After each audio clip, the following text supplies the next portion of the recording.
Meanwhile, it was a packed house at City Hall tonight with some heated debates over the South Portland ICE facility. While some say the city could pull the permit, two city councilors are proposing an ordinance which would charge the owner of that building a fee to pay for damages related to the protest.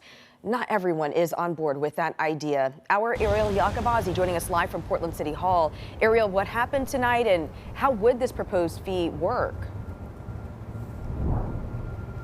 Yeah, Liz, a lot of people came to really share their opposition to this proposed fee, and it's still just a proposal. Nothing was voted on tonight, so let's be clear with that. But really the idea is with this proposed ordinance that the city can charge the ICE facility in South Portland as well as other detention centers across the city a certain fee that could help pay for damages. We'll explain those in just a moment, but those South Portland protesters, a lot of them showed up at City Hall tonight to share their opposition to the proposal.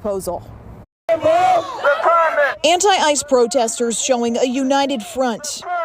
Many oppose the so-called detention facility impact fee, calling it shameful. We are here fighting to get the permit revoked. We came together. It's a newly proposed ordinance backed by councilors Angelita Murillo and Mitch Green. It's a forward-looking ordinance that just allows the city to step in and say we have an obligation to regulate and sort of correct for this market failure. Among the things it would pay for, hundreds of thousands of dollars in overtime for Portland police, transportation route changes caused by blocked roads in South Portland, businesses and buildings affected by the protests, and cleanup of the area surrounding the facility. This fee wouldn't be for the current lease, though. It would go into effect when that lease is renewed. The city would ultimately come up with a price tag later on. How much more evidence do you need?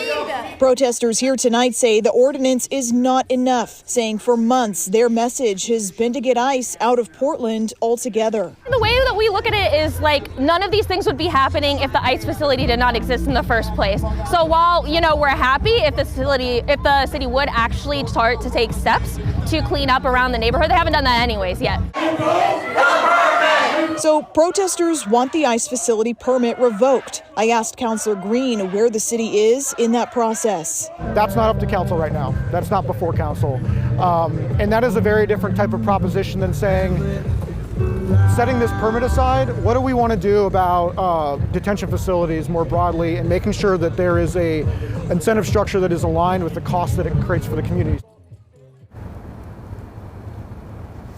Now, tonight was just the first reading of this proposed ordinance. City councilors kind of talked about it back and forth, had some disagreements with some of the public commenters tonight, but this was just the first reading. They adopted an amendment, but they have not adopted that full ordinance as it's been amended just yet. That's going to happen at a meeting next month. Reporting live in downtown Portland tonight, Ariel Yakabazi, KOIN 6 News. All right, Ariel, thank you.